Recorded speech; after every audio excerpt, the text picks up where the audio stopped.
Diócesis de Mayagüez y el Instituto Diocesano de Pastoral presentan el siguiente tema formativo: la palabra de Dios en la liturgia de la Iglesia, a cargo del Reverendo Padre José Cepeda Rosario. Escuchemos atentamente. Muy buenos días tengan todos, queridos hermanos, aquellos que me están viendo a través de esta transmisión que le compartimos. He sido invitado a compartir con ustedes este tema sobre la palabra de Dios en la liturgia de la iglesia, como están observando. Mi nombre es el Padre José Rafael Cepeda Rosario, de la Orden de San Agustín, conocido como el Padre Rafael. Y sin más preámbulo, vamos a compartir algunos conocimientos que nos ofrece tanto la Dei Verbum como la Sacrosanctum Concilium, entre algunas otras encíclicas que nos van a profundizar sobre este tema de la palabra de Dios en la liturgia de la iglesia. Como ven ustedes acá, como modo de introducción a este tema, dice que la importancia de la Sagrada Escritura en la celebración de la liturgia es sumamente grande, puesto que de ella se toman las lecturas que luego se explican con la homilía y los salmos que se cantan, y algunas veces todos sabemos que también se leen. Y esto lo podemos encontrar apoyado en el Sacrosanctum Concilium número 24.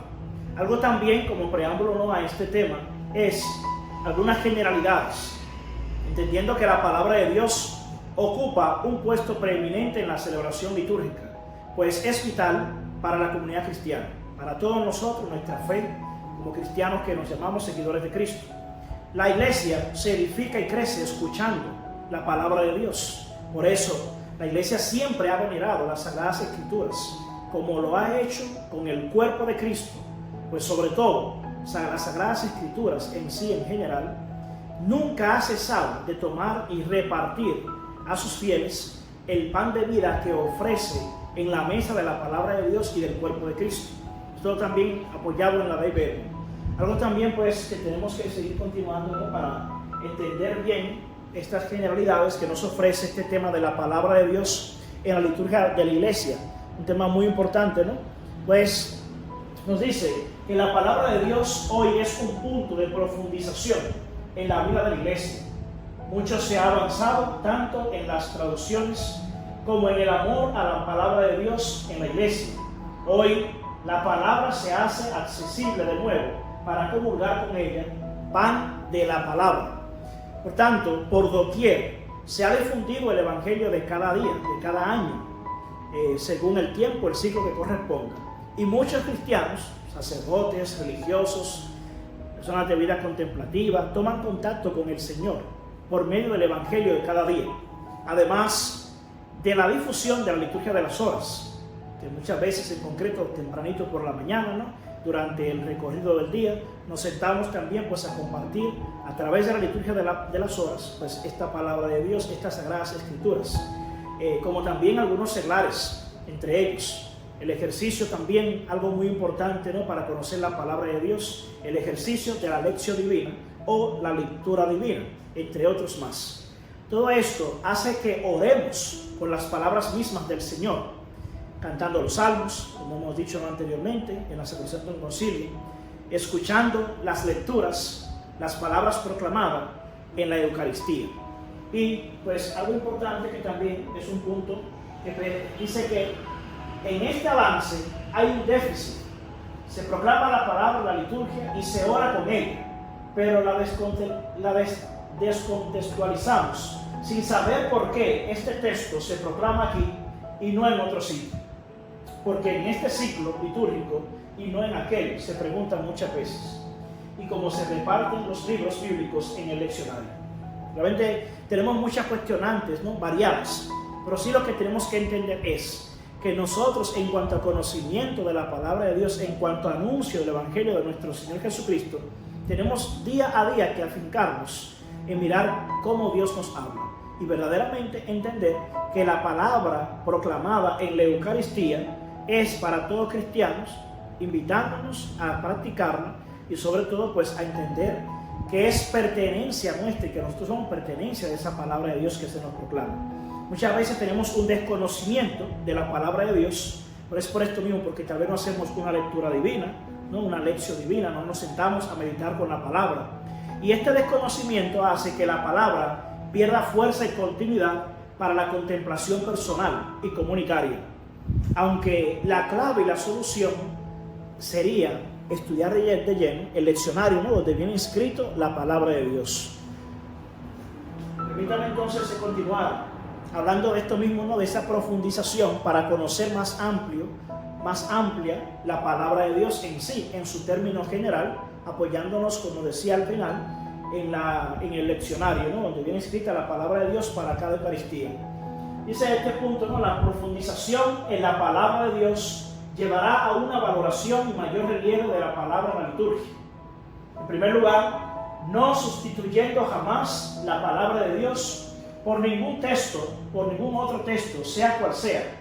o no cantar el salmo responsorial entonando en su lugar cualquier canción.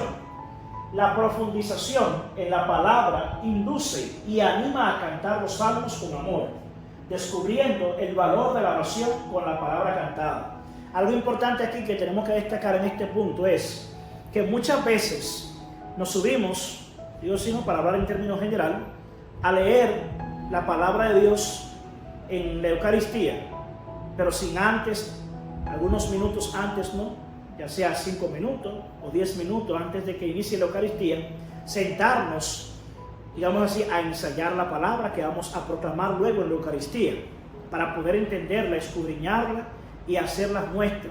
Y eso muchas veces pues es una debilidad entre todos nosotros, que subimos muchas veces, ¿no?, a proclamar la palabra de Dios. O sea que siempre, así como el Señor insiste a tiempo y a destiempo, pues sí también nosotros, ser insistente en cuanto al conocimiento y el estudio de la palabra antes de cada Eucaristía y antes de nosotros comenzar a compartir la palabra, pues sentarnos, meditarla y, como decía, hacerla nuestra.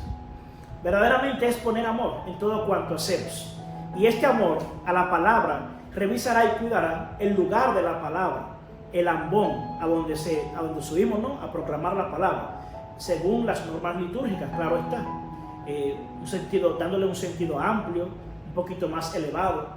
sentirlo como un lugar bello, en conformidad con el estilo artístico de la mesa del altar. O sea, no descuidarnos de que estamos en el presbiterio, que estamos allí en el lugar también del altar, que hay una sede donde el sacerdote también pues va a iniciar la Eucaristía. O sea, no desencajar o no desencuadernar, como dicen muchas veces, ¿no?, en España, el lugar a donde se proclama la palabra, donde se consagra el pan y el vino, y donde el sacerdote pues va a iniciar esa Eucaristía y donde también nos va a impartir la bendición. Entonces, por eso digo, un lugar elevado, bello, en conformidad con el estilo artístico de la mesa del altar, que sea digno y revestido, especialmente, ¿no?, de paños con los colores litúrgicos. En algunos lugares tal vez no le ponen paño porque el ambón pues viene tal vez bien bonito, bien bello, ¿no?, en conformidad, como decían, con las normas litúrgicas. Algo también importante es en cuanto a la comodidad, en cuanto a los paños litúrgicos que se puedan colocar, es también tener como ese lugar específico de la lectura de la palabra, reservado solo para la proclamación de la palabra, y excluyendo otros usos como municiones, avisos, por ejemplo, tal vez para dirigir algunas devociones, porque hay muchos lugares que ya ven ustedes, puede ser por el poco espacio, pero también a veces habiendo espacio, todo se lee del ambón de donde se proclama la palabra, y eso pues le quita un poco tal vez el significado litúrgico de la belleza que tiene el proclamar la palabra de Dios de un lugar específico en donde se pueda cuidar bien y que no se pueda entonces tomar como un lugar de donde, digamos así, proclamamos todo cuanto nos viene en cuanto a palabra de Dios se refiere, en cuanto a municiones, lecturas que podamos leer tal vez de algunos otros libros, etcétera, etcétera. Entonces tenemos que cuidar mucho esa parte, porque, como decimos, ¿no?, la palabra de Dios es vivida en la liturgia y desde la liturgia. Entonces, esa parte no la podemos descuidar. Otro punto que tenemos que continuar hablando, ¿no?, sobre la profundización en la palabra de Dios, que dice que la profundización en la palabra, por último, hará que ésta sea audible, bien proclamada, en enunciación y tono, en pronunciación y musicalidad, preparándose los lectores las lecturas para hacerlas oración y proclamarlas con unción. Bien, o sea, es como yo decía anteriormente, tener como esa pertenencia a esa palabra que se está proclamando, hacerlas nuestras y entender que también tenemos que hacer la oración, como nos está diciendo aquí esta imagen de PowerPoint, ¿no?, que estoy compartiendo, ¿no? Profundizar pues un poquito, no es centrarnos, es entender lo que Dios nos está hablando a través de la palabra, para luego entonces compartirlo con aquellos que van a escuchar esa palabra proclamada. Cualquiera no puede ser lector en la asamblea litúrgica, sino los más cualificados para la lectura en público, pues el lector en la celebración litúrgica es el último eslabón de la revelación, el momento en el que Dios va a hablar a su pueblo en el hoy de la iglesia. Por eso debemos de recordar lo que señaló el Papa San Juan Pablo II. Dice: hace falta una pastoral litúrgica marcada por una plena fidelidad a los nuevos órdenes. A través de ellos se ha venido realizando el renovado interés por la palabra de Dios según la orientación del concilio, que pidió una lectura de la Sagrada Escritura más abundante, más variada, apropiada. Pues entonces, esto que dice el Papa San Juan Pablo II, también nosotros tenemos de ponerle bastante interés, porque también lo decíamos, o sea, no podemos nosotros acercarnos al ambón, a donde se va a celebrar allí la proclamación de la palabra, y sin leerla, pues estar, por ejemplo, cometiendo muchos errores al momento de pronunciarla, porque eso va a distraer a aquellas personas que están escuchando esta proclamación de la palabra. Y al mismo tiempo, pues si dice que es la palabra vivida en la liturgia de la iglesia, pues entonces tenemos que buscar nosotros entender bien la palabra para proclamarla y dar el verdadero sentido en cuanto a entonación se refiere, para que aquellos, al igual que nosotros, que la estamos proclamando, pues podamos bien vivir y sentir lo que estamos escuchando. En ese sentido es a donde va también la orientación del Papa San Juan Pablo II. Dice que hace falta una pastoral litúrgica marcada por una plena fidelidad a los nuevos órdenes, o sea, en nosotros sentirnos cualificados, que si vamos a leer, a proclamar la palabra, no es para nosotros, es para los demás. Por eso tenemos que darle esa entonación y tal vez elevar un poquito más la voz de lo que normalmente hablamos en cuanto dialogamos con alguna persona. Eso también hemos de tomarlo bastante en cuenta. Luego pasar a otra imagen, ¿no?, diapositiva de PowerPoint, en el cual les comparto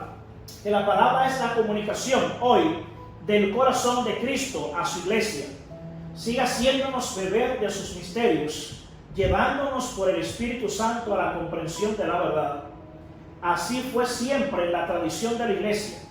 Pensemos cómo, cuando el leccionario aún no estaba definitivamente organizado, el obispo elegía la lectura y su extensión. La proclamaba un lector instituido, se cantaba el salmo y después, en la homilía o sermón, se explicaba paso a paso el texto bíblico. O sea, se abría la Biblia y desde allí el obispo pues entonces marcaba desde qué versículo hasta qué versículo pues entonces se iba a proclamar la palabra de Dios. Y luego entonces, pues como ya vemos aquí, después en la homilía o sermón se explicaba paso a paso el texto bíblico. No es como ahora que tenemos la comodidad de que ya en el leccionario las lecturas vienen marcadas, el capítulo y los versículos de dónde a dónde se va a proclamar la palabra. Para que vean ustedes que verdaderamente hay muchas variaciones, pero realmente es por eso que se nos está llamando en este tema a que vivamos la experiencia de la palabra de Dios en la liturgia de la iglesia. De este modo es como nos van llegando a nosotros estos preciosos comentarios homiléticos. Al principio, ¿verdad?, se abría la Biblia, nos apoyábamos en ella, el obispo como tal pues elegía, ¿no?, de dónde a dónde se iba a leer, y luego entonces se hacía el sermón. Mas, sin embargo, los padres de la iglesia pues verdaderamente como estos grandes predicadores, por ejemplo San Juan Crisóstomo, ¿no?, que subía aquel ambón y allí pues duraba un gran tiempo proclamando la palabra y luego entonces dando esa homilía y ese gran sermón, que la gente pues se quedaban atónitos al momento de escuchar su mensaje, ¿no?, como esa lengua de oro que le llevaba y le traía la palabra de Dios. Es por esto que para ellos la palabra de Dios en la liturgia era eficaz y abundante, digna de toda consideración y acogida espiritualmente hablando. Nos dice que los textos de estas encíclicas, ¿no?, como lo decía al principio, ¿no?, en los cuales me estoy apoyando, dice: los textos de la Dei Verbum, la Constitución Sacrosanctum Concilium, ha afirmado de manera rotunda la importancia que tiene la Sagrada Escritura en la liturgia. Y lo ha afirmado no solo genéricamente, sino esbozando a la vez algunos principios que derivan de la afirmación general. Tengo que decirle de antemano que como yo pues verdaderamente voy recopilando datos y les comparto algunos de estos conocimientos, sí me gustaría invitarle a ustedes a que se apoyen en estas encíclicas para que puedan ampliar un poquito más este desarrollo del tema de la palabra de Dios vivida en la liturgia de la iglesia, y que no se queden simplemente con lo que les estoy presentando, sino que vayan más allá. Pues yo continúo con ustedes diciendo, ¿no?, sobre los textos. Dice que los textos de la Dei Verbum no solo corroboran el principio de la importancia de la Sagrada Escritura en la liturgia, afirmando en la Sacrosanctum Concilio, sino que lo profundizan y lo reafirman, no desde la perspectiva litúrgica evidentemente, sino desde la perspectiva que le es propia, es decir, la revelación. De manera mucho más incisiva, la Dei Verbum habla no solo de la doble mesa de la palabra y de la Eucaristía, sino que ahondando en este principio, habla de la veneración de las Escrituras como si del cuerpo del Señor se tratara. ¿Ven? O sea, verdaderamente es como enraizarnos en nuestra piel este conocimiento de la palabra de Dios de un modo espiritual, porque, como nos dice aquí, sino que ahondando en este principio, habla de la veneración, sobre todo, ¿no? Ese llegar ya como a trascendernos a nosotros mismos para llegar a venerar la escucha de la palabra de Dios desde la Sagrada Escritura, como si el cuerpo del Señor se tratara, para que le demos esa plena y verdadera importancia. Algo que sí tenemos que destacar es que la Iglesia siempre ha venerado la Sagrada Escritura, como lo ha hecho también con el cuerpo de Cristo. Pues sobre todo en la Sagrada Liturgia, ¿no?, nunca ha cesado de tomar y repartir a sus fieles el pan de vida que ofrece la mesa de la palabra de Dios y del cuerpo de Cristo. Eso lo vamos escuchando en la Dei Verbum, y yo se lo amplío un poquito más y le invito, ¿no?, para que vayan a apoyarse en la Dei Verbum en el número 21. Esta afirmación de la Dei Verbum acerca de la veneración de las Escrituras presupone y corrobora el principio de la presencia de Cristo en las mismas, afirmando o afirmado, podemos decirlo así, ¿no?, en el número 7 de la Sacrosanctum Concilio, para no ampliar mucho tanto, ¿no?, porque verdaderamente es un poquito vasto el tema. Otro punto importante que sí me gustaría destacar con ustedes sobre la Dei Verbum, que realmente nos presenta las Escrituras de forma dinámica, no como letra muerta, sino como vehículo, sacramento, por medio del cual Dios nos habla y nosotros, atentos a su voz, podemos conocer su designio salvífico. En los libros sagrados, por ejemplo, el Padre que está en el cielo sale amorosamente al encuentro de sus hijos para conversar, Y es tan grande el poder y la fuerza de la palabra de Dios que constituye sustento y vigor de la Iglesia, firmeza de fe para sus hijos, alimento del alma, fuente límpida y perenne de vida espiritual. Hacia eso también nos tiene que llevar la palabra de Dios, según nos comunica la Dei Verbum, en cuanto a dar un verdadero sentido espiritual para que nuestro conocimiento, pues también de modo personal lo digo yo, vaya orientado a través de la luz del Espíritu Santo, que el Espíritu Santo es aquel que nos da el pleno entendimiento para que entonces nosotros busquemos esa firmeza de fe para nosotros que también nos llamamos hijos de Dios en cuanto limpio de pecado y en gracia de Dios estamos. Esta es la razón por la que las Escrituras merecen nuestra veneración, porque ellas son el signo del designio de Dios. Por ejemplo, la décima mediación a través de la cual nosotros podemos conocer su voluntad salvífica. Recordemos bien, como nos dice el Evangelio de Mateo, entiendo en el capítulo 5, sobre la bienaventuranza, ¿no? Dichosos, el Señor nos llama bienaventurados. Entonces, en este sentido, sobre todo, es entender que la Iglesia lo venera en la celebración litúrgica, la palabra de Dios. Pero para que percibamos la voz del Señor, el códice tiene que ser leído también. O sea, no podemos olvidarnos de dónde viene la palabra de Dios, comenzar a indagar, aunque ese no es el tema que me ocupa, pero sí entender que si, por ejemplo, leemos una palabra y esa palabra no la conocemos, pues tenemos que ir a investigar el significado o el porqué de esa palabra. Bueno, pasamos a otra diapositiva que nos dice, hablando un poco, ¿no?, de los principios para conocimiento de las Sagradas Escrituras, vivida en la liturgia de la Iglesia. Nos dice, estos principios se encuentran formulados en la Sacrosanctum Concilium y se pueden sintetizar en dos. El primero es el de la presencia de Cristo en su palabra. Cuando se proclaman las Escrituras, es el mismo Dios quien habla a su pueblo. El segundo es el de la doble mesa de la palabra y de la Eucaristía, principio que nos lleva a la consideración de la unión sustancial entre palabra y rito en toda celebración litúrgica. De estos principios derivan unas consecuencias. La primera es la de proponer una mayor abundancia de la palabra de Dios en las celebraciones litúrgicas. La segunda es que la homilía forma parte de la celebración como parte integrante de la misma.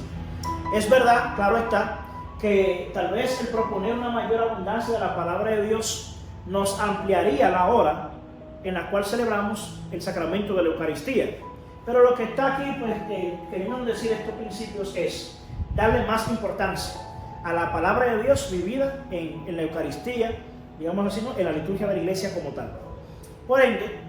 también hay algo muy importante que debemos entender, que verdaderamente como que el Padre habla constantemente a sus hijos en las Escrituras, es por esto que hay tanta fuerza en ellas, que son sustento y vigor para la Iglesia, fuerza para la fe. Por eso entonces, aunque tal vez dice que hay que proponer una mayor abundancia para ese anuncio de la palabra de Dios, debemos ir a entender que la fuente de la palabra de Dios como tal, pura y perenne de vida espiritual, va orientándonos a nosotros a que podamos sentir cómo es proclamada la palabra de Dios como si fuera voz y presencia de nuestro Señor Jesucristo. La reflexión es como si fuese una reflexión teológica, ¿no?, el discurso de Dios o sobre Dios en cuanto o sobre el binomio de la Sagrada Escritura unida a la liturgia vivida en la Iglesia. Por ejemplo, déjame para no saltar, porque le iba a hablar, ¿no?, de la Dei Verbum, la condición de la Dei Verbum, pero antes dice que la exhortación apostólica posinodal, Verbum Domini, se podría definir como un gran Te Deum a la palabra de Dios y a su autor como el Papa de la palabra de Dios. Mas esta enseñanza debería enamorarnos más de la Santa Palabra. Dejémonos guiar por el Espíritu Santo para amar cada vez más la palabra de Dios. ¿Por qué le pongo esta parte, ¿no?, de la Verbum Domini? Es porque, si se han dado cuenta, yo he venido hablando de la Sacrosanctum Concilium, también de la Dei Verbum, pero entendiendo que esto va unido a este conocimiento de la Verbum Domini, el cual pues nos va a nosotros sintetizar unido a la Dei Verbum cuando nos dice que la Constitución Dei Verbum profundiza aún más los principios formulados en la Sacrosanctum Concilium, reafirmando el principio de la doble mesa de la palabra y de la Eucaristía, cuando dice que la Iglesia venera las Santas Escrituras como si del cuerpo de Cristo se tratase verdaderamente. Luego entonces, algo sí que tenemos también que buscar nosotros, digamos así, no llevar a cabo, es este punto que tenemos aquí. Yo le he puesto conclusión porque verdaderamente el tema es muy amplio, pero sí me gustaría que por lo menos ustedes le den importancia a estas encíclicas, a estos textos que yo le he mostrado, para que puedan ampliar como una catequesis que le pueda enseñar, como a mí también me va enseñando, y podamos así pues entonces entender la palabra de Dios vivida en la liturgia de la Iglesia. Y les comparto, esto pongo aquí conclusión, lo vuelvo a repetir, pero en sí es como un término general de lo que he querido compartir con ustedes. Dice: la Iglesia, a través de la historia, ha hecho una reflexión sobre la presencia real de Cristo en las especies eucarísticas, afirmando que es una presencia real por antonomasia, porque es una presencia sustancial. Y luego entonces, pero no había desarrollado tanto una teología sobre la palabra de Dios en la celebración litúrgica hasta hace poco tiempo. Esta es encíclica del Papa Juan Pablo II, San Juan Pablo II ahora, como también Benedicto XVI, entre otros, pues son los que han venido pues, compartiendo a nosotros ese mayor desarrollo de la importancia de la palabra de Dios vivida en la liturgia de la iglesia. Y quiero también que ustedes, a través de este tema, un poquito a veces confuso, pero que le he querido exponer con la mayor brevedad posible y lo más llano que se haya podido, ¿no? Que para nosotros pues este tema sea de suma importancia. Y recuerden bien, un puntito muy sencillo que tal vez yo resalté, que tal vez no tenía mucho que ver con el tema, es sobre ese sentarnos a escudriñar, a meditar la palabra como si fuese haciendo una lección divina, para que luego cuando vayamos a proclamarla, así como nosotros tenemos que venerarla, también los que nos escuchan a proclamar la palabra, le demos también esa verdadera importancia, la veneremos, la sintamos como si estuviésemos ungiendo a nosotros y no nos vayamos tal vez muchas veces, como dicen personas, vacíos